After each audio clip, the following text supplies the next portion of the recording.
पुंडलिक वरदे हरि विठ्ठल श्री ज्ञानदेव तुकाराम पंढरीनाथ भगवान की जय। सद्गुरु निवृत्तीनाथ महाराज की जय। मौली ज्ञानेश्वर महाराज की जय। जगद्गुरु तुकाराम महाराज की जय। शांति ब्रह्म एकनाथ महाराज की जय। अवधूत चिंतन श्री गुरुदेव दत्त दत्त दत्त श्री भैरवनाथ भगवान की जय। समचरण सरोजम सांद्रनीलांबुदाम जगननिहित पानी मंडनम मंडनानाम तरुण तुलसीमाला कंदरम कंजनेत्रम सदैवलासं विठ्ठलं चिंतयामि। नमो सद्गुरु तुकया ज्ञानदीपा, नमो सद्गुरु सच्चिदानंद रूपा, नमो सद्गुरु भक्त कल्याण मूर्ती, नमो सद्गुरु भास्करा पूर्ण कीर्ती। आज आपल्याला श्रीमंत श्री जगद्गुरु तुकोबाराय यांच्या जीवनचरित्राचा थोडासा कथाभाग बघायचा आहे। जगद्गुरु तुकोबाराय हे वारकरी संप्रदायामध्ये कलशस्थानी मानले जातात। जगद्गुरु तुकोबाराय यांचा अलौकिक असणारा अधिकार आणि जगद्गुरु तुकोबारायांचं आजपर्यंतचं आमच्या अंतःकरणात असलेलं एक अभिव्यक्तिमत्व की तुकोबाराय नेमके कोण, अर्थात तुकोबारायांच्या संदर्भात जर बोलायला गेलं तर एक महत्त्वाचं सांगतो की तुकोबाराया हे काही साधारण नसून, आपण मागच्या भागामध्ये नामदेव महाराजांचं जीवनचरित्र बघितलं, ज्या नामदेवरायांनी संपूर्ण आयुष्यभर भक्ती हाच त्यांचा सिद्धांत राहिला आणि नामदेव महाराजांच्या जीवनचरित्रामध्ये आपण जे शिकलो आज जगद्गुरु तुकोबारायांचं थोडंसं वेगळं आहे।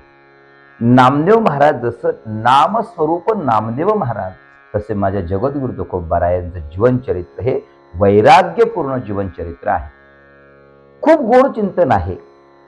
तुकोबारायांच्या जीवनचरित्रावर बोलत असताना थोडासा विषय असा आहे की तुकोबाराया आम्हाला काय कळाले, आम्ही तुकोबारायांना काय समजतो। तुकोबाराय म्हणजे काय कोणी गरीब? आम्हाला तुकोबाराय काय कळाले? आम्हाला फक्त तुकोबाराय एवढेच कळाले की तुकोबारायांच्या घरी खायला अन्न नव्हतं, एक पत्नी अन्न करता मेली वगैरे वगैरे वगैरे। पण ऐका, तुकोबारायांचं जीवनचरित्र एवढ्यापुरतं मर्यादित नाही। महाराज तुकोबारायांच्या घरी सावकारकी होती, सावकारकी। एक कालखंड असा होता जगद्गुरु तुकोबारायांचा की तुकोबारायांनी तिथून पुढे कधीच काम केलं नसतं, तर जोपर्यंत तुकोबाराय आहे तोपर्यंत नाही, त्यांच्या 2 पिढ्या बसून खाल्ला असतं एवढं संपत्ती होती तुकोबारायांकडे। परंतु या सगळ्या गोष्टींवर तुकोबारायांनी तुळशीपत्र ठेवलं। ते कशामुळं? ते फक्त आणि फक्त वैराग्य तुकोबारायाच्या अंतःकरणामध्ये रुजल्यामुळं। तुकोबारायांचं आयुष्य तसं फार खडतळ, फार अवघड आयुष्य आहे। अवघड म्हणजे विचार करण्यासारखं आयुष्य आहे। आणि तुकोबारायांच्या आयुष्यात आम्ही ज्यावेळी डोकावतो त्यावेळेस आम्हाला विचार आणि प्लस अभ्यासही करायला मिळतो की तुकोबाराया काय परिस्थितीतून काय परिस्थितीकडे गेली। सर्वस्व उपलब्ध असताना सुद्धा जगद्गुरु तुकोबारायांनी वैराग्य, स्वतःचं वैराग्याची कळा ही वैराग्यावर जास्त भर देऊन आणि तुकोबारायांनी भगवंताला प्राप्त करून घेतलं। तुका झालाशे कळस भजन करा सावकाश, तुकोबाराया कलशस्थानी विराजमान झाले। पण का हो, जगद्गुरु तुकोबारायांच्या जीवनचरित्रामध्ये असं काय होतं? ऐका, जीवनचरित्र असं आहे जगद्गुरु तुकोबारायांचं की माझ्या वडिलांची मिरासी गा देवा, म्हणून सेवा करी त्यांची। माझ्या वडिलांची मिरासी म्हणजे याचा अर्थ पाठीमागच्या 8 पिढ्या विश्वांबर बाबांपासून त्या पिढ्या चालत येत असताना तुकोबारायांपर्यंत सर्वांनी पांडुरंग परमात्म्याची सेवा केली। पांडुरंग परमात्म्याची सेवा करत असताना जगद्गुरु तुकोबारायांच्या आयुष्यात अशा काही घटना घडल्या की ज्या घटनेमुळे जगद्गुरु तुकोबारायांचं आयुष्य पालटून गेलं। अनेकदा माणसांच्या जीवनात घटना घडतात, पण माणसं त्याच्यातून काही शिकतीलच ही खात्री देता येत नाही। कशावरून? तर विषय असा आहे की आम्ही पंढरपूरला ज्यावेळेस वारीसाठी जातो, आषाढी एकादशीला आम्ही जातो, तुम्ही जाता, सर्वच जातो आपण वारीला। पण वारीला जात असताना जर आमच्या आयुष्यात काही चुकीची घटना जर घडली तर आम्ही तो दोष वारीला देतो, किंबहुना पांडुरंगाला देतो की देवा, तुझ्या वारीत असताना माझं असं असं झालं, आजपासून मी काही तुझी वारीला येणार नाही. अर्थात आम्ही त्या दृष्टिकोनातून त्या वारीकडे, भगवंताकडे बघतो की आमचं नुकसान झालं ना, याला कारणीभूत तो आहे. पण संत महात्मे असे नाहीत बरं का. जगद्गुरु तुकोबारायांच्या आयुष्यात अशा काही घटना घडल्या. पत्नी वारली, स्वतःची पत्नी वारली अन्न करता करता. का? दुष्काळाचे दिवस होते, दुष्काळ पडलेला होता. मग तुम्ही म्हणाल महाराज मगाशी तर तुम्ही बोलले 2 पिढ्या बसून जातील एवढं होतं. हो होतं, पण गडबड अशी आहे की संत महात्मे स्वतःसाठी काही ठेवत नाहीत. ज्यावेळेस दुष्काळ पडला त्यावेळेस माझ्या जगद्गुरु तुकोबारायांनी सर्व गावामध्ये स्वतःच्या हिश्श्याचं सर्व वाटून दिलं गरिबांमध्ये, आणि स्वतःची पत्नी मात्र अन्न करता मेली. हा जगद्गुरु तुकोबारायांचा स्वभाव, वैराग्य आपल्याला इथं दिसतं. जगद्गुरु तुकोबारायांचं आयुष्य तसं फार चिंतनीय आहे, फार चिंतनीय आहे. काय झालं, त्या देहू गावामध्ये मंबाजी नावाचे एक गोसावी होते. फार मोठे कट्टर शत्रू होते तुकोबारायांचे. तुकोबारायांच्या संदर्भामध्ये जर काही चांगलं ऐकायला आलं तर मंबाजी बुवांना कधीच ते चांगलं वाटलं नाही. तुकोबारायांचं कीर्तन जर मंदिरात असेल तर मंबाजी बुवांनी त्यांना कधीच सहकार्य केलेलं नाही. उलट त्याच्यामध्ये काहीतरी अडथळा घालायचे आणि तुकोबारायांचं ते कीर्तन हाणून पाडायचे मंबाजी बुवा. एक दिवशी असं झालं, मंबाजी बुवांना असं लक्षात आलं की तुकोबारायांकडे छत्रपती शिवाजी महाराज नजराणा घेऊन आले आणि तो तुकोबारायांनी डावलला. थोडे मंबाजी बुवा थोडे नमले की अरे एवढा मोठा नजराणा आलेला, आणि बरं घरी गरिबी, खूप गरिबी. काय आहे, अनुकूल परिस्थितीमध्ये काही गोष्टी डावलणं ठीक आहे, पण प्रतिकूल परिस्थिती ही डावलणं ही जरा विचार करण्याची गोष्ट आहे. घरामध्ये खायला अन्न नाही आणि समोरचे तुम्हाला लाखो करोड रुपये देऊ इच्छितात आणि तुम्ही त्याला लाट मारता, हे खरं वैराग्य. खायला भेटत नाही म्हणून कोणीही उपवास करेल हो, पण सर्व उपलब्धता असताना सुद्धा निरंकार उपवास करणे याला खरं वैराग्य म्हणतात. आम्ही उपवास करतो, घरी बायको नसली की मग आमचा उपवास का, स्वयंपाकाचा कंटाळा, बायकोच घरी नाही मग उपवास करशील नाही तर होईल काय. ऐका, तुकोबारायांचं असं नाही. त्यामध्ये काही नसताना छत्रपतींनी नजराणा पाठवला. तो नजराणा परत करण्याची ताकद आणि नजराणा परत करण्याचं वैराग्य माझ्या जगद्गुरु तुकोबारायांकडेच होतं. आणि मंबाजी बुवा थोडेसे नमले आणि मंबाजी बुवांनी नंतर तिथून पुढे कीर्तनाला येऊन बसायचं सुरुवात केली. परंतु काय झालं, मंबाजी महाराज कीर्तनाला येऊन बसायचे खरे, पण ते चांगलं ऐकायसाठी नाही, ते चुकीचं ऐकण्यासाठी.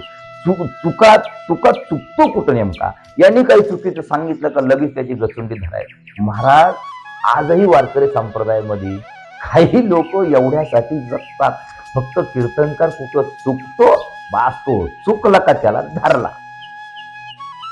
निंदा करत नाही मायबापानं कोणाची, ही सत्य परिस्थिती आहे. ही आत्ताची नाही, तेव्हापासून आहे.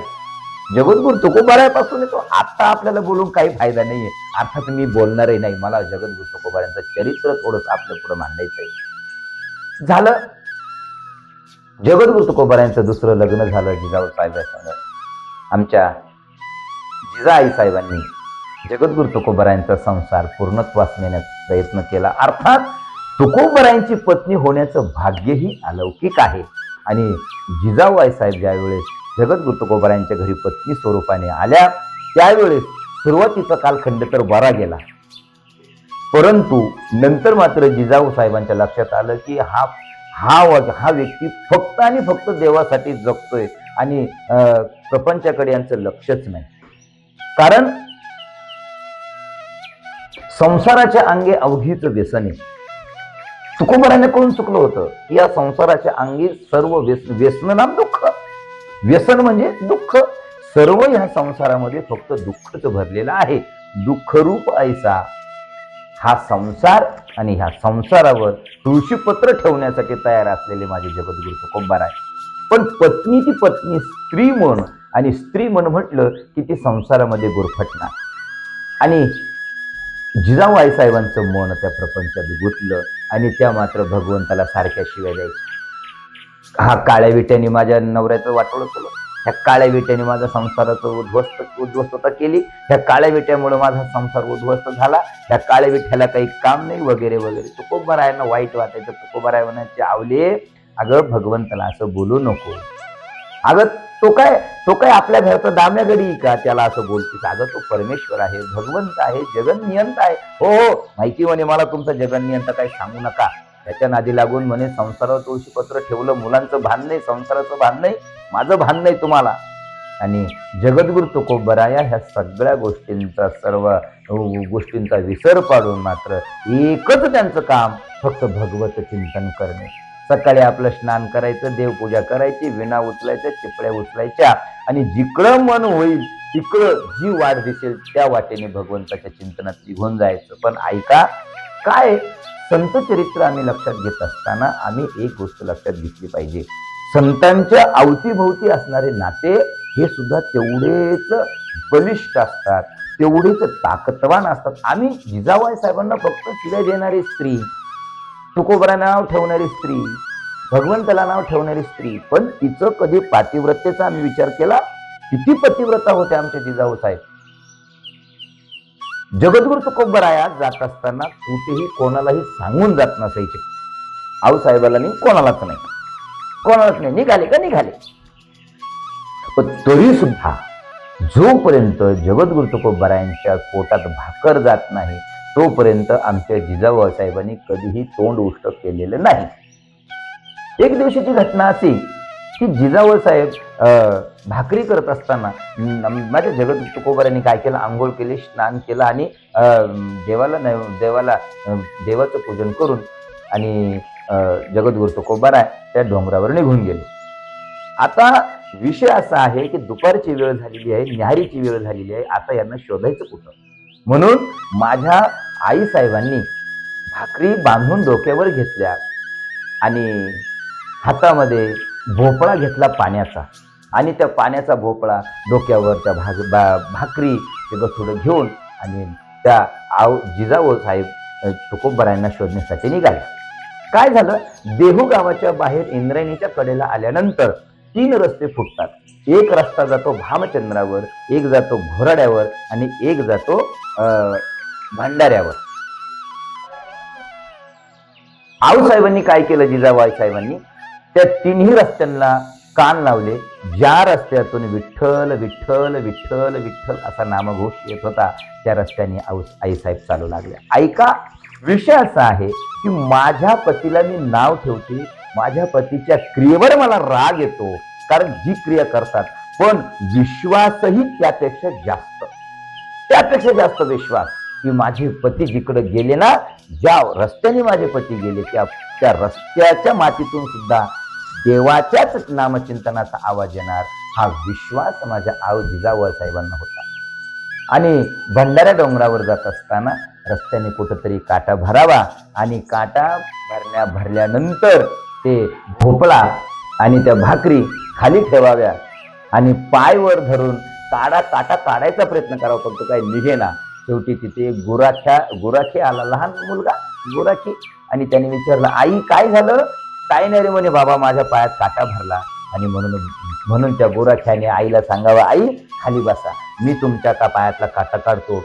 आणि भगवंताने तो पाय आपल्या गुडघ्यावर घ्यावा आणि स्वतःच्या तोंडात बोट घालून आईच्या पायाला लावावा, तळपायाला लावावं आणि पुन्हा ते बोट तोंडात घालावं, पुन्हा आईच्या पायाला लावावं. असं 2-4 वेळेस करून याच्या पाठीमागचं कारण भरपूर मोठं आहे. का? देव इच्छिरज चरणांची माती. देवाला सुद्धा इच्छा आहे की माझ्या संतांचे चरणरज माझ्या मुखामध्ये, माझ्या अंगावर पडले पाहिजे, माझ्या मुखात गेले पाहिजे. आणि ह्या कारणास्तवच भगवंताने सारखं बोट आपलं तोंडात घालावं, आईच्या तळव्याला लावावं, पुन्हा तोंडात घालावं. याचं कारणच ते मायबापांना सुंदर असा काटा काढला. ज्या विश्वनियंता भगवंत, मी बोलविल्या वेद बोले, मी चालविल्या सूर्य चाले, मी हालविल्या प्राण हाले, जो या जगाचे चाळीता. असा असणारा कर्तुम अकर्तुम अन्यथा कर्तुम शक्ती ज्याच्या जवळ आहे त्याला पायातला काटा काढणं फार विशेष आहे. नाही, अजिबात नाही. आई साहेबाला न कळत लगेच शकंदात काटा बाहेर पडला आणि आई साहेबांनी उश्वास सोडला, सांगितलं, बाळा, अरे कोण रे तू? इतक्या जंगलात आलास म्हणे माझा काटा काढण्यासाठी? म्हणे, आई मी गुराखी आहे. म्हणे, नाव काय तुझं? म्हणे, माझं नाव विठोबा. म्हणे, कुठला?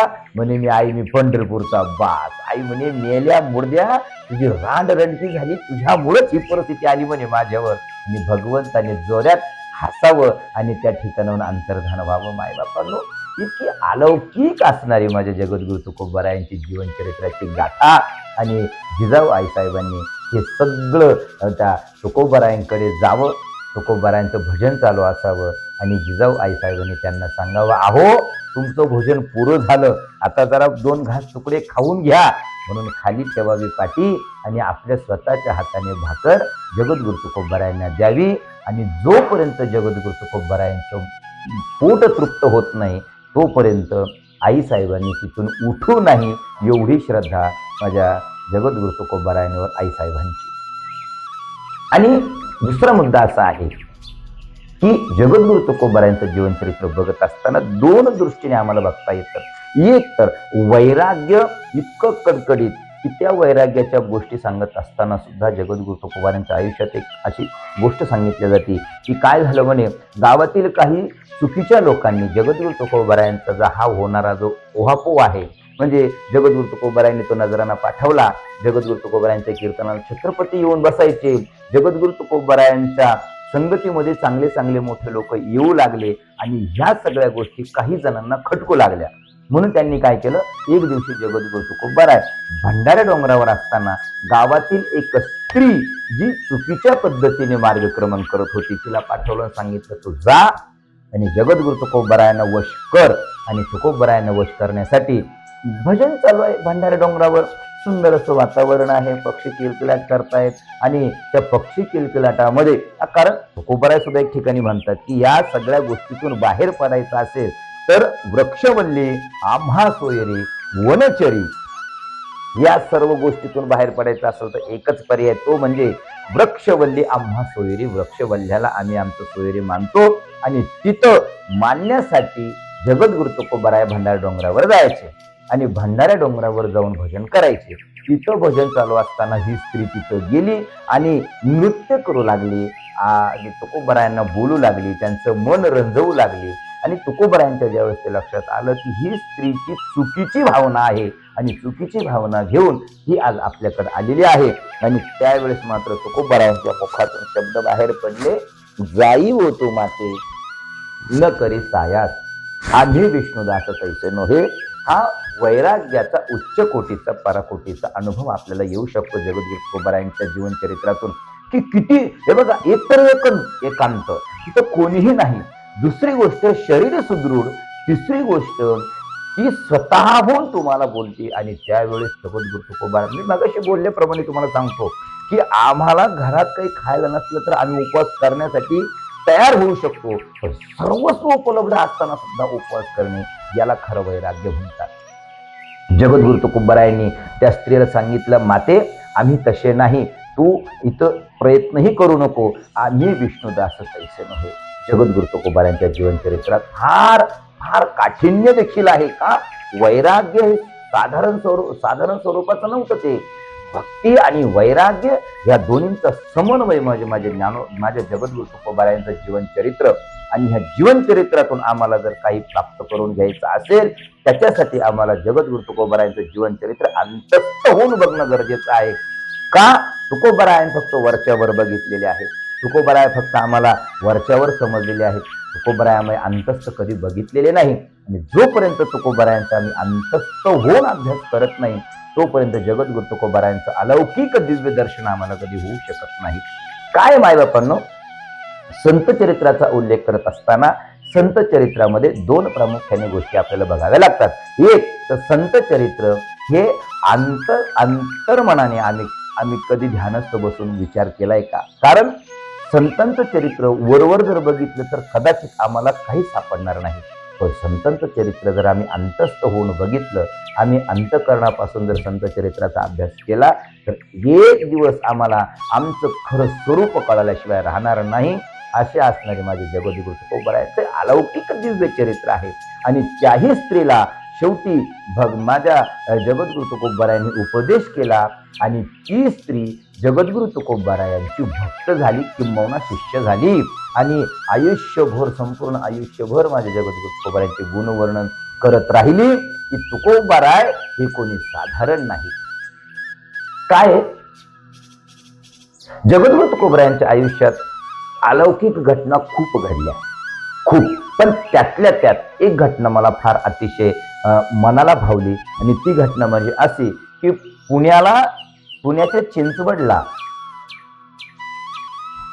एक गणपतीची भक्त असायची, चिंतामणी मोरया नावाची. निस्सिम भक्त गणपती बाप्पाचे, इतके निस्सिम भक्त की चिंतामणी मोरया ज्यावेळेस गणपती बाप्पांच्या पूजेला बसायचे सकाळी सकाळी पहाटे ब्रह्ममुहूर्तावर, त्यावेळेस ज्यावेळेस गंध लावायचा वेळ यायची त्यावेळेस चिंतामण मोरयांनी हात पुढे करावा गंध लावण्यासाठी. जसा हात पुढे करावा तसं गणपतीने डोकं पुढे करावं. गणपती बाप्पांना जर फूल व्हायचं असेल, दुर्वा व्हायचे असेल तर गणपती बाप्पांनी स्वतःच्या हातावरती घ्यावी, एवढं त्यांचा अधिकार त्या चिंतामण मोरयाजींचा. आणि अशी असणारे चिंतामण मोरया एक दिवशी गणपती बाप्पाचं पूजन करत असताना कोणीतरी एक सद्ग्रस्त देहूवरून त्या चिंचवडला गेला. आणि चिंचवडला गेला असताना बाहेरून जात असताना भक्ती ते नमन वैराग्य तो त्याग ज्ञान ब्रह्मी भोग ब्रह्मतनु, ज्ञान ब्रह्मी भोग ब्रह्मतनु भक्ती ते नमन वैराग्य तो त्याग, असं काहीतरी अभंग गुणगुणत असताना ते सद्ग्रस्त जात असताना चिंतामण मोरयांना वाटलं की काय बा, शब्द तर उच्च कोटीचे वाटतात पण रचना तर मात्र एकदम खालच्या लेवलची वाटते. कोण आहे म्हणून त्याला बोलवलं, विचारलं कोण रे बाबा. सांगितलं महाराज मी देहूचा सद्ग्रस्त आहे, काही व्यापारासाठी या ठिकाणी आलेलो आहे चिंचवडला. सांगितलं हे काय गात होतास तू, आता काय म्हणत होतास. म्हणे आमचे जगद्गुरु तुकोबराय आहेत आणि तुकोबरायांचे हे अभंग आहेत आणि ते अभंग आम्ही म्हणत असतो. फार मोठे भगवत भक्त आहेत माझे जगद्गुरु तुकोबराय. चिंतामण मोरयांना वाटलं फार मोठे भगवत भक्त, माझे कसे मोठे भगवत भक्त, असा तुमच्या तुकोबरायांचा काय अधिकार. म्हणून त्यांच्या सेवकाला सांगितलं ए अरे इकडे ये म्हणे. का त्यांनी सांगितलं काय झालं महाराज, घोडा काढ आत्ताच्या आत्ता आणि त्या तुकारामाला बोलव म्हणे इकडं. कुठं, चिंचवडला. तुकारामाला बोलव म्हणे, मला तुकारामाला भेटायचंय, मला बघायचंय त्याचा काय अधिकार आहे. महाराज तो घोडा काढला, घोड्याला टाच मारली देहूच्या दिशेने तो निघाला. गंमत अशी झाली इकडं चिंतामण मोरयांनी त्या सेवकाला त्या तुकोबरायांना बोलवण्यासाठी पाठवलं आणि तिकडून तुकोबरायांनी विणा आणि चिपळ्या घेतल्या आणि तुकोबरायांना असं वाटलं यांना कशाला त्रास द्यायचा, म्हणून तुकोबराया तिकडून त्या चिंचवडकडे येऊ लागले. ऐका बरं का तुकोबरायांची अलौकिक जीवनगाथा. आणि असे हजारो दृष्टांत सांगता येतील, सिद्धांत सांगता येतील, पुरावे देता येतील. तुकोबरायांचं जीवनचरित्र किती अलौकिक आहे. आणि तुकोबरायांची त्या सेवकाची रस्त्यात गाठभेट झाली. त्या सेवकाने तुकोबरायांनी विचारलं अहो अहो थांबा थांबा म्हणे महाराज. म्हणे तुम्ही कुठले. म्हणे मी देहूचा. म्हणे अहो देहूला ते कोणी तुकाराम महाराज म्हणून आहेत म्हणे, ते मला कुठं भेटतील. म्हणे काय करायचं दादा तुम्हाला. म्हणे अहो मी चिंचवडून आलेलो आहे, मी चिंतामण देवांचा सेवक आहे आणि त्यांना बोलवलेलं आहे भेटण्यासाठी. म्हणे मीच तुकाराम, या देहाला तुकाराम म्हणतात आणि मी त्यांनाच भेटण्यासाठी चाललोय म्हणे चिंचवडला. त्या सेवकाने तोंडात बोट घातलं. पण तुम्हाला कसं कळालं. ते म्हणे कसं कळालं काय कळालं मला काही माहित नाही, पण मला असं वाटलं चिंतामण देवांची गाठ घ्यावी म्हणून मी त्यांना भेटण्यासाठी निघालेलो आहे. दोघांनी बोलत बोलत बोलत बोलत बोलत बोलत त्या चिंचवडला आले. आणि चिंचवडला ज्यावेळेस आले त्यावेळेस नेमकीच पूजा शेवटच्या समारोपाकडे पूजा आली होती. आणि चिंतामण मोरयांना ज्यावेळेस कळालं की तुकाराम महाराजांनी चिंतामण मोरयांनी मागे न बघता फक्त असं असा हात केला आणि तुकोबरायांना त्या वसरीवर बसवण्यात आलं. सांगितलं तुकाराम महाराज बसले. चिंतामण मोरयांनी सुंदर अशी पूजा केली. संपूर्ण पूजा झाली आणि आपलं पंचांग हातात घेऊन जानवं आपल्या अंगाभोवती फिरवत फिरवत फिरवत फिरवत वसरीवर आले आणि तुकाराम महाराजांच्या समोर येऊन बसले. सांगितलं तुम्ही तुकाराम. म्हणे हो प्रभू, मला ह्याच देहाला तुकाराम असं नाव ठेवलेलं आहे. तुमचं सध्या मी फार वर्चस्व ऐकलं म्हणे की तुम्ही फार मोठे संत आहात, भगवत भक्त आहात, तुम्ही फार मोठे चमत्कारिक आहात, तुमचं देव मानतो, तुमचं देव ऐकतो वगैरे वगैरे. तुकोबारायाने सांगितलं, प्रभू हे सगळं काही खोटं आहे. मी सामान्य भक्त आहे, मी असा कुठल्याही प्रकारचा मोठा भक्त नाही, मी अति सामान्य भक्त आहे. प्रभूचं माझ्यावर प्रेम आहे, हे त्याच्या मनाचं मोठेपण आहे. माझ्या भक्तीचं याच्यात काहीही कारण नाही म्हणे, आणि माझी भक्ती काही एवढी मोठी नाही. चिंतामण मोऱ्यांना वाटलं यांना बोलवून कदाचित पस्तावा झालाय म्हणे आपल्याला, हे काही योग्य वाटत नाही मला, परंतु आता बोलवलेलंच आहे तर म्हणे आता एक काम करा, जेवण करू दुपारचं दोघं संगत, आणि जेवण करून थोडीशी वामकुक्षी घ्या आणि तुम्ही तुमच्या मार्गाला निघा म्हणे. तुकोबाने सांगितलं, जसे तुमची आज्ञा म्हणे. झालं बा, जेवणाची सज्जता तयारी झाली आणि 4 पात्र बनवण्यात आले. आता जेवणारे 2 आणि पात्र मात्र 4. तुकोबारायांना प्रश्न पडला की आपण म्हणे अजून कोणी पाहुणे मंडळ येणार आहे? नाही, आपण दोघंच जेवण. मग म्हणे 4 पात्र कोणासाठी?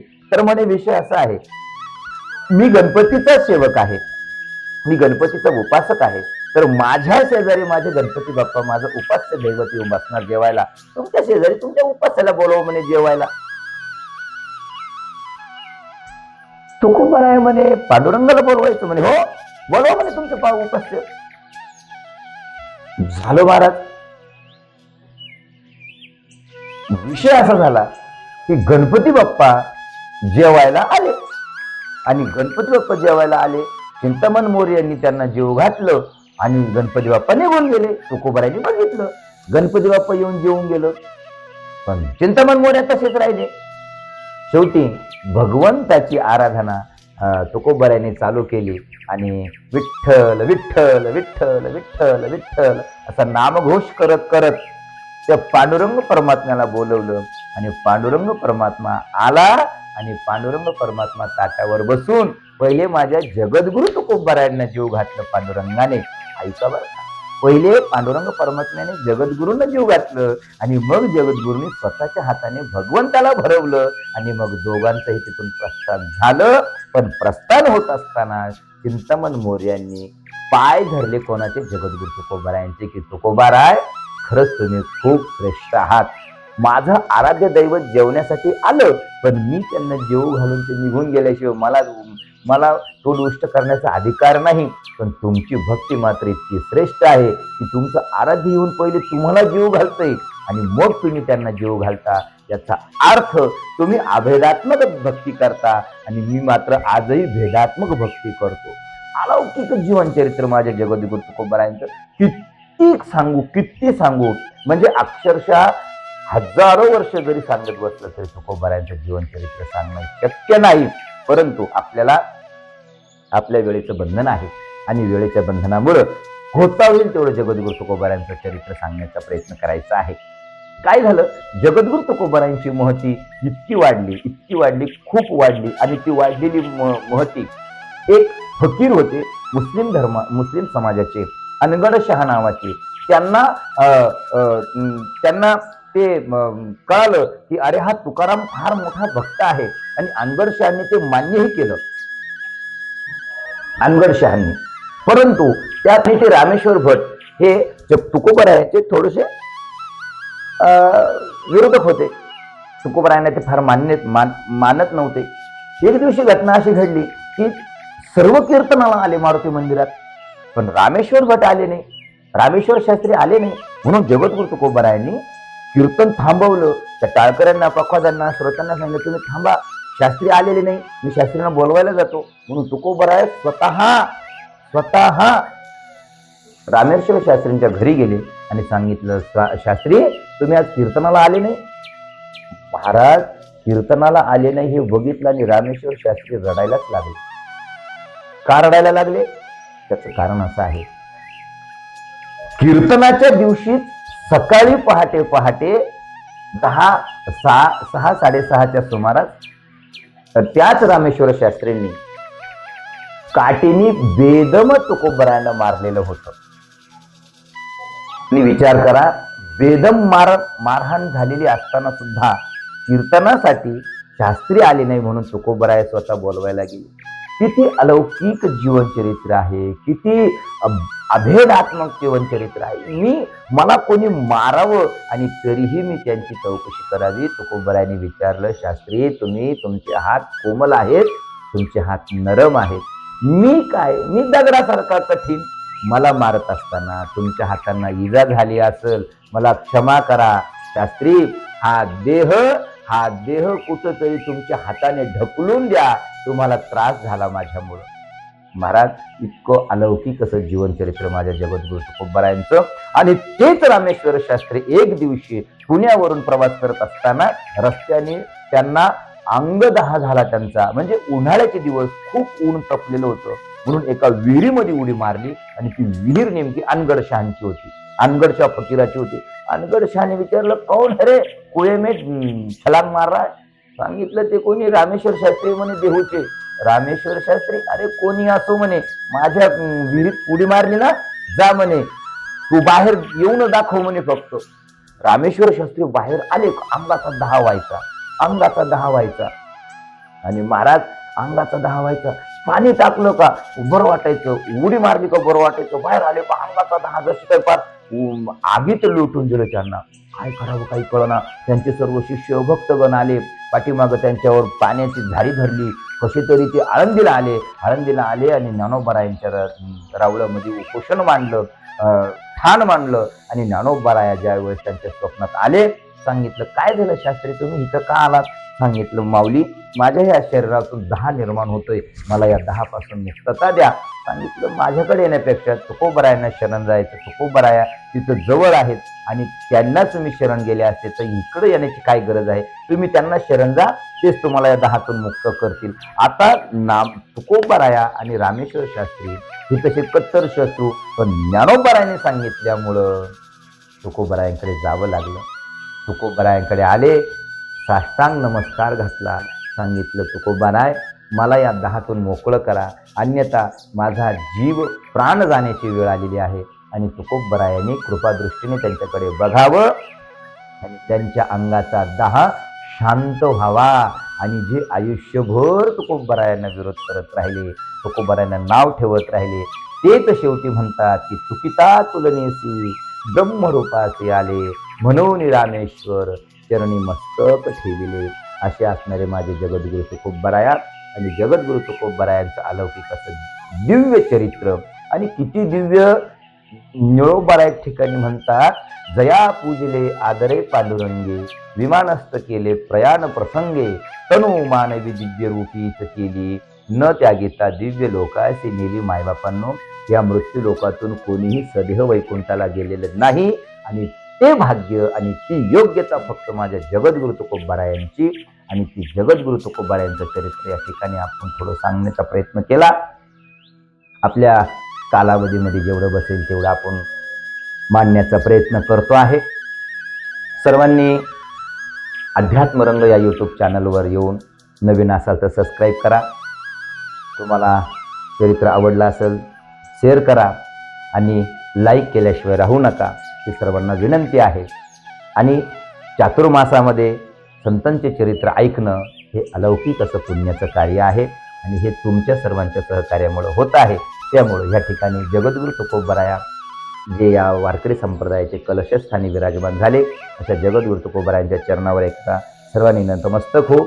आणि पांडुरंगाच्या चरणी एकच प्रार्थना करतो की माझ्या सर्व श्रोतृवर्गांना सद्बुद्धी प्राप्त देऊन त्यांच्या आयुष्यामध्ये सत्मार्ग त्यांना प्राप्त हो आणि भगवंताची कृपा तुम्हा सर्वांवर हो, एवढीच इच्छा या ठिकाणी प्रगट करतो आणि थांबतो. कुंडली वरदे हरी विठ्ठल श्री ज्ञानदेव तुकाराम पंढरीनाथ भगवान की जय. सद्गुरु निवृत्तीनाथ महाराज की जय. माऊली ज्ञानेश्वर महाराज की जय. जगद्गुरु तुकाराम महाराज की जय. शांती ब्रह्म एकनाथ महाराज की जय. विठ्ठला विठ्ठला विठ्ठला विठ्ठला.